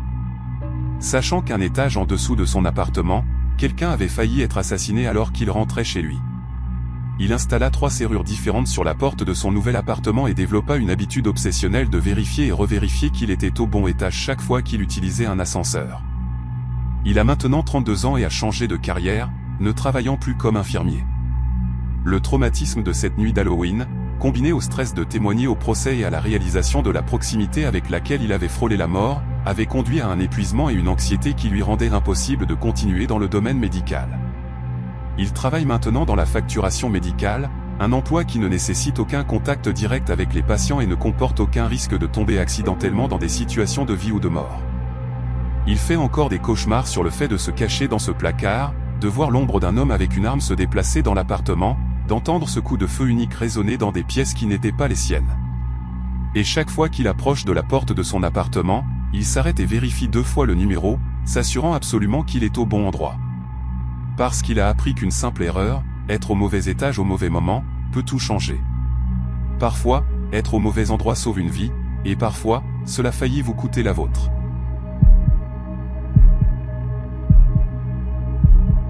Lucy et Connor avaient toujours été proches, malgré la rivalité fraternelle typique qui avait coloré leur enfance. À l'Halloween 2014, Lucy avait 17 ans et Connor 15. Ils avaient développé le genre de lien qui naît d'une perte partagée. Leur frère aîné, Daniel, était mort 5 ans plus tôt dans un accident de voiture, alors qu'il n'avait que 19 ans. La tragédie avait changé leur famille de manière irréversible, laissant un vide qui ne s'était jamais vraiment refermé. Leurs parents parlaient rarement de Daniel désormais. La douleur était trop vive, trop immédiate. Même après 5 ans, sa chambre restait exactement comme il l'avait laissée. Un sanctuaire que personne n'entrait, sauf leur mère, qui s'y asseyait parfois sur son lit et pleurait lorsqu'elle pensait que personne ne la regardait. Lucy et Connor avaient appris à porter leur chagrin en silence, se soutenant mutuellement à travers les vagues de tristesse qui les frappaient à des moments inattendus. La nuit d'Halloween en 2014, leurs parents avaient été invités à une fête costumée chez un ami. Ils demandèrent si Lucy et Connor voulaient les accompagner, mais les 2 adolescents déclinèrent. Ils étaient trop vieux pour faire du porte-à-porte et pas intéressés par les fêtes pour adultes. Ils resteraient à la maison, regarderaient des films d'horreur et distribueraient des bonbons aux enfants du quartier. Leurs parents partirent vers 19h30, promettant de rentrer avant minuit. À 21h, le flux de chasseurs de bonbons s'était réduit à presque rien. Lucy et Connor étaient assis dans le salon, faisant défiler leur téléphone et regardant à moitié un marathon de films d'horreur à la télévision. Connor suggéra qu'ils fassent quelque chose de plus intéressant, quelque chose qui rendrait la nuit mémorable. Il avait lu des articles sur les séances en ligne et pensait que ce serait amusant d'en essayer une. Lucie était sceptique mais intriguée. Elle avait toujours été intéressée par le paranormal, regardant des émissions de chasse aux fantômes et lisant sur des lieux prétendument hantés. Elle savait que les séances étaient censées être dangereuses si elles n'étaient pas faites correctement. Mais elle pensait aussi que la plupart des avertissements étaient probablement juste des non-sens théâtraux destinés à ajouter du drame. Connor lui montra un site web avec des instructions détaillées sur la façon de mener une séance basique, y compris les matériaux nécessaires et la bonne façon de clore la session. Ils rassemblèrent des fournitures dans toute la maison, des bougies du tiroir de la cuisine, un petit miroir de la salle de bain, et des objets personnels ayant appartenu à Daniel. Son vieux bonnet de baseball, une photographie de son diplôme de fin d'études secondaires, et une montre que leur père lui avait offerte. Ils transportèrent tout au sous-sol, qui était partiellement aménagé avec une zone moquettée servant de salle de jeu et une zone de stockage remplie de boîtes et de vieux meubles. Lucie disposa les bougies en cercle sur le sol du sous-sol tandis que Connor plaçait le miroir au centre. Ils disposèrent les affaires de Daniel autour du miroir et s'assirent face à face, les bougies entre eux. Les instructions disaient qu'ils devaient éteindre toutes les lumières électriques et n'utiliser que la lumière des bougies. Connor éteignit donc l'interrupteur au bas des escaliers, plongeant le sous-sol dans l'obscurité, à l'exception des flammes vacillantes. Suivant les directives du site web, il se tint la main, et Lucie prononça les mots d'ouverture, invitant les esprits présents à communiquer avec eux. Elle se sentit d'abord sotte, comme un enfant jouant à faire semblant. Mais elle continua avec le rituel. Ils demandèrent si quelqu'un était là, si quelqu'un pouvait les entendre. Pendant plusieurs minutes, rien ne se passa. Le sous-sol était silencieux, à l'exception du son de leur respiration et du craquement occasionnel de la maison qui s'installait. Connor suggéra qu'ils essaient de s'adresser spécifiquement à Daniel. Lucie hésita, se sentant soudain comme s'il franchissait une ligne qu'il ne devrait pas franchir. Mais Connor insista, soulignant qu'ils essayaient simplement de dire bonjour à leur frère, de lui faire savoir qu'ils pensaient toujours à lui. Lucie accepta, et ensemble, ils appelèrent le nom de Daniel, demandant s'il était là, s'il pouvait leur donner un signe. Les bougies s'éteignirent, tout en même temps, comme si quelqu'un les avait soufflées avec une force énorme. Lucie et Connor restèrent assis dans l'obscurité totale, se tenant toujours la main, leur prise se resserrant dans une peur soudaine. Lucie essaya de parler, de faire une blague sur un courant d'air, mais sa voix sortit à peine comme un murmure. Elle demanda à Connor s'il avait des allumettes pour rallumer les bougies. Avant que Connor ne puisse répondre, ils l'entendirent. Une voix, la voix de Daniel, inconfondable et claire, appelant leur nom. Lucie. Connor. Le son venait du fond du sous-sol, près de la zone de stockage. Lucie sentit des larmes lui monter aux yeux immédiatement. Cela sonnait exactement comme leur frère, le même ton et la même intonation dont elle se souvenait de nombreuses interactions d'enfance. Connor appela la voix, demandant si c'était vraiment Daniel. La réponse vint rapidement. « C'est moi. Je vous manque. » Lucie sentit son cœur se briser et se réparer simultanément. Elle voulait désespérément croire qu'ils avaient d'une manière ou d'une autre établi un contact avec leur frère décédé, qu'ils tendaient la main vers eux depuis l'endroit où il était parti. Mais alors, la température dans le sous-sol baissa notablement. Lucie pouvait voir son souffle former de petits nuages dans l'obscurité, éclairés par la faible lumière qui filtrait de l'escalier du rez-de-chaussée. La voix appela leur nom à nouveau, mais cette fois, quelque chose était différent. Le ton était légèrement faux, la cadence pas tout à fait juste. « C'est moi. Je vous manque. » Les mêmes mots répétés à l'identique. Connor chuchota que quelque chose n'allait pas. Lucie fut d'accord, son excitation précédente se transformant en malaise. La voix appela à nouveau, et cette fois, il pouvait entendre que ce n'était pas tout à fait la voix de Daniel. C'était proche, presque parfait, mais il y avait un vide, comme un écho d'un écho. Et cela se rapprochait, se déplaçant à travers la zone de stockage vers eux. Lucie tâtonna pour trouver son téléphone, allumant la fonction lampe torche. Le faisceau traversa l'obscurité, révélant le sous-sol dans une lumière blanche crue. Il n'y avait rien là. Aucune silhouette, aucune forme, rien pour expliquer la voix qu'ils avaient tous deux clairement entendue. Mais la température continua de baisser. Et maintenant, ils pouvaient entendre d'autres sons. Des mouvements dans l'obscurité au-delà de la portée de la lampe torche. Des objets qui bougeaient, des boîtes grattant contre le sol en béton. Connor essaya de se souvenir du rituel de clôture du site web. Ils devaient formellement mettre fin à la séance et renvoyer toute présence qu'ils avaient invitée. Lucie ne pouvait pas se souvenir des mots exacts, et les mains de Connor tremblaient trop pour consulter le site web sur son téléphone. Ils bafouillèrent ce dont ils se souvenaient, parlant l'un par-dessus l'autre dans leur panique. La voix parla à nouveau, mais cette fois, elle ne ressemblait plus du tout à celle de Daniel. Elle était plus profonde, plus rauque, inhumaine. Les mots étaient incompréhensibles. Une série de sons qui faisaient mal à entendre, qui faisaient battre la tête de Lucie et lui retourner l'estomac. Connor attrapa sa main et la tira vers les escaliers. Ils montèrent ensemble, trébuchant dans leur hâte, et Connor claqua la porte du sous-sol derrière eux. Ils restèrent dans la cuisine, haletants, fixant la porte fermée du sous-sol. De l'autre côté, ils pouvaient entendre des sons. Des chocs, des bruits sourds, des objets étant jetés ou cassés. Lucie se souvint de l'avertissement du site web sur la fermeture correcte d'une séance, sur l'importance de renvoyer toute entité qui pourrait traverser. Ils avaient invité quelque chose et ne l'avaient pas renvoyé. Connor retrouva le site web sur son téléphone et lut le rituel de clôture à haute voix. Tous deux se tenant devant la porte du sous-sol et prononçant les mots ensemble. Ils commandèrent à tout esprit présent de partir, de retourner d'où ils venaient, de ne causer aucun mal et d'avoir aucun pouvoir en ce lieu. Alors qu'ils parlaient, les sons provenant du sous-sol devinrent plus forts, plus violents, comme si ce qui était en bas était en colère d'être renvoyé. Puis, brusquement, tout devint silencieux. La température dans la maison revint à la normale. Le sentiment d'oppression qui remplissait l'air se dissipa. Lucie et Connor restèrent devant la porte pendant plusieurs minutes de plus, écoutant, mais il n'y eut plus de son en dessous. Lorsque leurs parents rentrèrent peu avant minuit, ils trouvèrent Lucie et Connor assis dans le salon avec toutes les lumières allumées, l'air ébranlé et pâle. Ils demandèrent ce qui n'allait pas, mais aucun des adolescents ne put se résoudre à expliquer. Ils dirent simplement qu'ils avaient regardé un film particulièrement effrayant et se sentaient nerveux. Le lendemain matin, Lucie se porta volontaire pour descendre au sous-sol en premier pour voir quels dégâts avaient été causés. Elle trouva les bougies éparpillées sur le sol, le miroir brisé en morceaux, et les affaires de Daniel jetées dans différentes directions. Mais le plus troublant étaient les marques sur les murs. De longues éraflures, comme des ongles ou des griffes, avaient été traînées sur le placo-plâtre peint, formant des motifs qui faisaient mal à regarder directement. Leurs parents ne découvrirent jamais la vérité sur ce qui s'était passé cette nuit d'Halloween. Lucie et Connor nettoyèrent le sous-sol ensemble, peignirent par-dessus les marques de griffures et jetèrent le miroir brisé.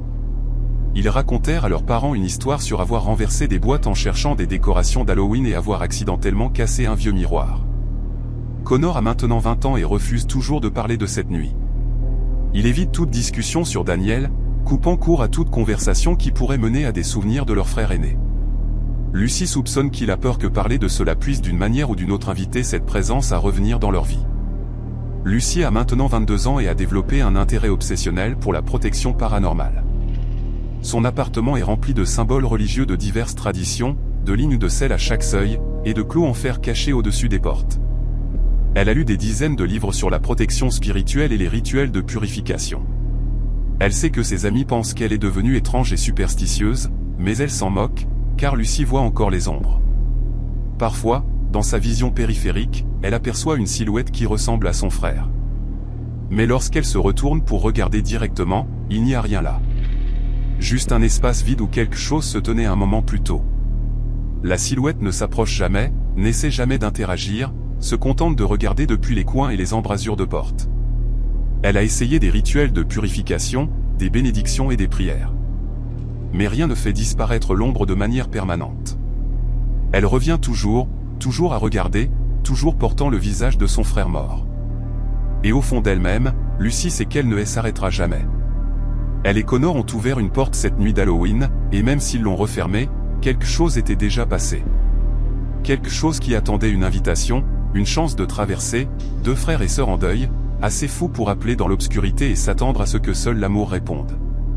La séance était censée leur apporter une fermeture, une chance de dire au revoir aux frères qu'ils avaient perdus.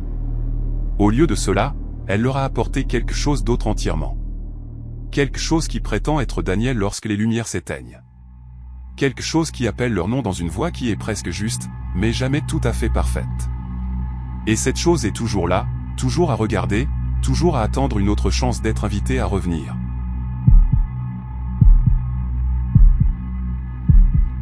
Isla, Henry et Amelia étaient amis depuis leur première année à l'université du nord du Michigan, et en octobre 2018, ils étaient en dernière année, cherchant à profiter au maximum de leur dernière année ensemble. Tous les trois avaient 21 ans et avaient développé une tradition de rechercher les attractions d'Halloween les plus extrêmes qu'ils pouvaient trouver chaque année. Ils avaient visité des maisons hantées, des sentiers de la terreur et des expériences de zombies à travers l'État, cherchant toujours la prochaine sensation forte qui repousserait leurs limites. Lorsqu'ils entendirent parler de la balade hantée en chariot de foin de la ferme Blackwood, annoncée comme l'expérience d'Halloween la plus intense du Michigan, ils surent qu'ils devaient y aller. La ferme était située à environ 145 km du campus, profondément dans les bois ruraux à l'extérieur de Traverse City. Le site web de l'attraction avertissait qu'elle n'était pas pour les âmes sensibles, que les acteurs étaient autorisés à toucher les invités, et que les participants devraient signer des décharges de responsabilité. La promesse de peur authentique était exactement ce qu'Isla et ses amis recherchaient. Ils conduisirent jusqu'à la ferme la nuit d'Halloween, arrivant juste après la tombée de la nuit. La propriété était impressionnante dans son engagement à créer une atmosphère. Une route de terre traversait une forêt dense jusqu'à une grande clairière où se dressait la maison principale de la ferme, illuminée par des lumières oranges et violettes. Des dizaines de citrouilles sculptées bordaient les chemins, et des machines à brouillard créaient une brume inquiétante qui planait bas sur le sol. De la musique au son dissonant et aux cris joués depuis des haut-parleurs cachés, et des acteurs costumés erraient sur les lieux, restant dans leur rôle alors qu'ils interagissaient avec les invités arrivants. Les trois amis achetèrent leurs billets à un guichet décoré pour ressembler à un bureau de billets décrépit d'un film d'horreur. Le préposé, portant un maquillage horrible qui le faisait ressembler à un cadavre, leur tendit des planchettes avec des décharges de responsabilité à signer. Isla parcourut rapidement le document.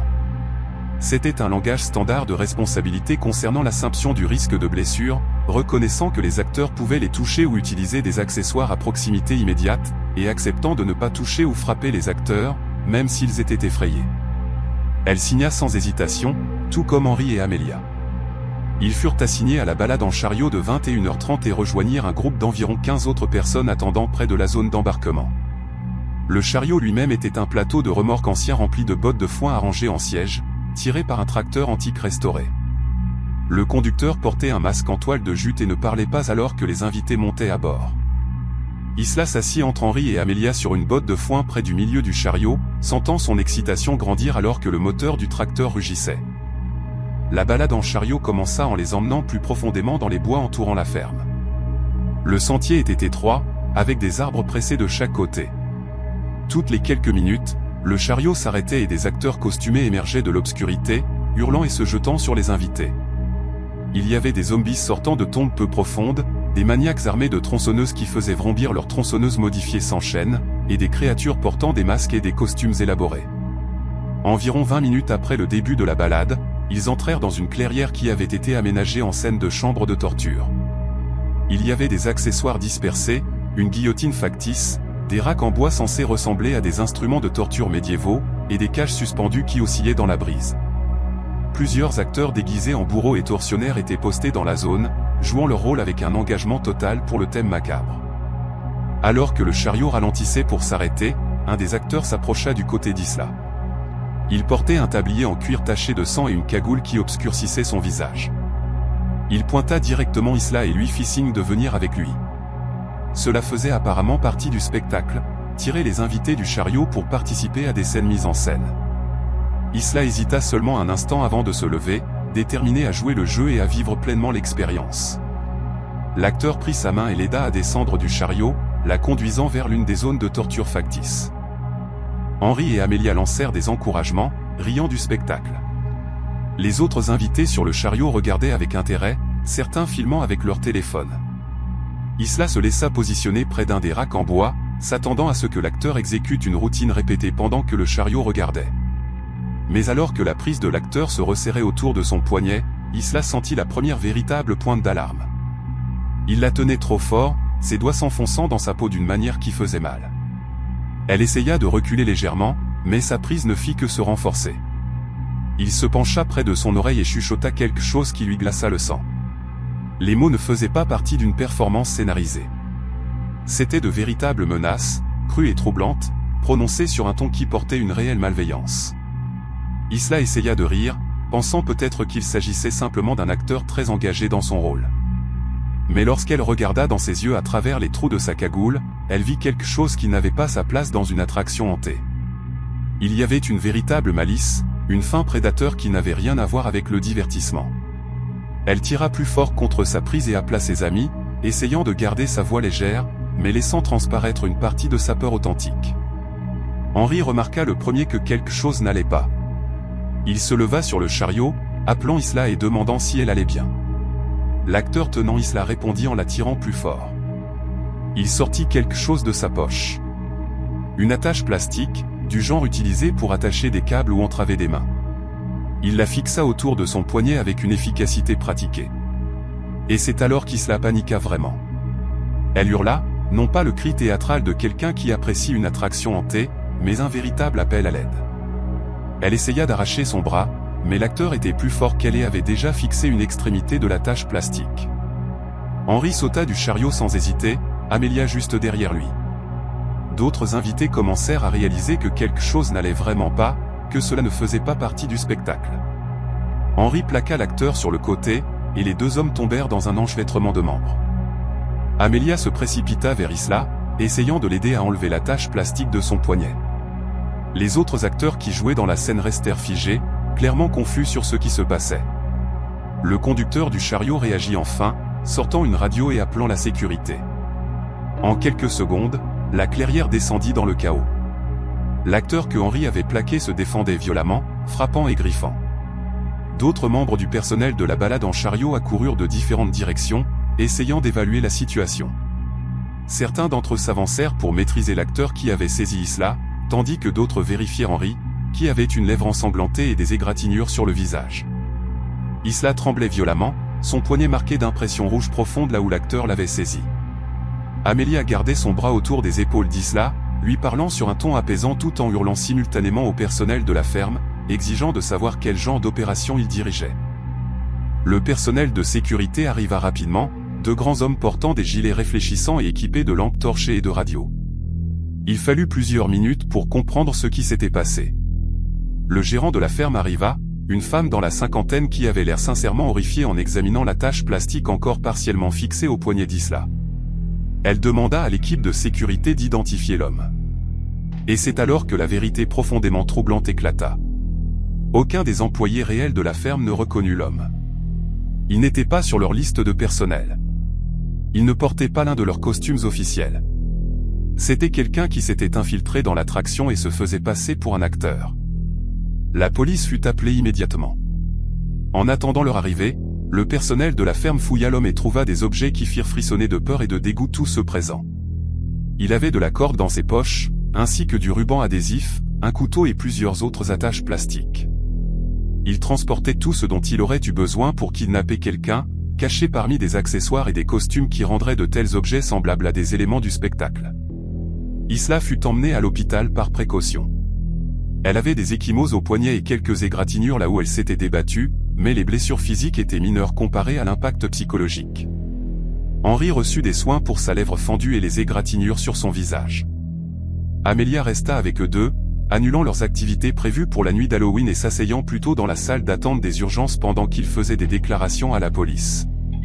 L'enquête qui suivit révéla des informations troublantes. L'homme qui avait saisi Isla avait 34 ans et avait des antécédents criminels incluant des accusations d'agression et de harcèlement. Il avait ciblé des attractions d'Halloween dans tout le nord du Michigan au cours des 3 dernières semaines, se faisant passer pour du personnel ou des bénévoles dans diverses maisons hantées et balades en chariot. Il se fondait parmi les acteurs légitimes, utilisant l'atmosphère chaotique et les frayeurs attendues comme couverture pendant qu'il sélectionnait des victimes potentielles. La police découvrit qu'il était à la ferme Blackwood depuis 3 nuits, portant différents costumes et s'insérant dans diverses scènes. La direction de la ferme avait supposé qu'il était un bénévole de l'un de leurs groupes d'acteurs réguliers ou un ami d'un autre membre du personnel. Personne n'avait pensé à vérifier son identité ou à vérifier s'il avait réellement suivi leur processus d'embauche et de formation. La nature des attractions d'Halloween, avec leur personnel saisonnier temporaire et leur distribution d'acteurs en constante rotation, avait rendu facile pour lui de passer entre les mailles du filet. Le plus glaçant fut la découverte de ce que les enquêteurs trouvèrent dans son véhicule, garé dans une section reculée du parking de la ferme. Il avait préparé un espace dans son fourgon avec des entraves, des fournitures et des outils suggérant qu'il planifiait un enlèvement depuis un certain temps. La saison d'Halloween, avec ses foules et son chaos, et ses costumes socialement acceptables impliquant des masques et des armes, fournissaient une couverture parfaite pour ses intentions. Isla, Henry et Amelia assistèrent tous à des séances de thérapie après l'incident. L'expérience avait fondamentalement changé leur vision d'Halloween et du divertissement en général. Ce qui avait commencé comme une tradition amusante entre amis cherchant des sensations fortes était devenu une rencontre traumatique avec un mal authentique se cachant en pleine vue. La ferme Blackwood ferma définitivement dans les semaines suivant l'incident. La publicité négative et le procès intenté par la famille d'Isla rendirent la poursuite des opérations impossible. Les propriétaires de la ferme affirmèrent qu'ils avaient fait tout ce qu'ils pouvaient pour assurer la sécurité, mais l'enquête révéla de nombreuses lacunes dans leur processus de sécurité et de vérification du personnel. Isla a maintenant 24 ans et n'a pas célébré Halloween depuis 2018. Cette fête est trop étroitement associée à cette nuit-là, au sentiment d'être saisie et retenue, à la réalisation que la personne qui la tenait voulait lui faire du mal de manière qu'elle ne peut toujours pas pleinement comprendre. Elle souffre de troubles de stress post-traumatique et prend des médicaments contre l'anxiété. Les bruits forts la font sursauter et elle ne tolère pas d'être touchée de manière inattendue, même par des amis. Henry porte la culpabilité de ne pas avoir réagi plus vite, même si tout le monde, y compris Isla elle-même, lui dit qu'il a probablement sauvé sa vie. Il s'entraîne de manière obsessionnelle maintenant, comme si se rendre plus fort rétroactivement changerait ce qui s'est passé. Amelia est devenue une militante pour de meilleures réglementations de sécurité dans les attractions d'Halloween, témoignant devant des commissions législatives d'État sur la nécessité de vérification des antécédents obligatoires et de protocoles de sécurité plus stricts. L'homme qui avait attaqué Isla a reçu une longue peine de prison pour plusieurs chefs d'accusation. Des preuves le liaient à des tentatives d'enlèvement lors de 3 autres événements d'Halloween, qui avaient toutes été rejetées ou non signalées parce que les victimes pensaient qu'elles surréagissaient à ce qui semblait être un comportement agressif mais techniquement acceptable dans une attraction hantée. Le procès révéla qu'il avait planifié et perfectionné sa méthode pendant des années, apprenant à se fondre dans les attractions d'horreur et à utiliser leur chaos inhérent comme camouflage pour ses actions prédateurs. Isla fait encore des cauchemars sur cette clairière dans les bois, sur la sensation des attaches plastiques autour de son poignet et des mains qui serraient trop fort. Elle rêve de ce qui serait arrivé si Henry n'avait pas sauté du chariot. Si Amelia n'avait pas été là pour aider. Si même une petite chose avait été différente. Dans ses pires moments, elle pense à quel point elle a été proche de disparaître dans l'obscurité au-delà du sentier de la balade en chariot, de devenir une autre statistique de personnes disparues associées à la nuit d'Halloween. Elle sait maintenant que les monstres les plus effrayants ne sont pas ceux qui portent du maquillage et des costumes, qui jouent pour la foule et collectent des chèques de paie. Les monstres les plus effrayants sont ceux qui se cachent parmi eux. Ceux qui utilisent nos attentes de peur théâtrale pour masquer leur véritable malveillance, qui attendent le moment parfait où les cris sont attendus et la violence fait partie du spectacle. Ces monstres sont réels, ils sont patients, et ils observent toujours, attendant leur opportunité. Isla a appris cette leçon le soir d'Halloween 2018, et c'est une leçon qu'elle portera avec elle pour le reste de sa vie.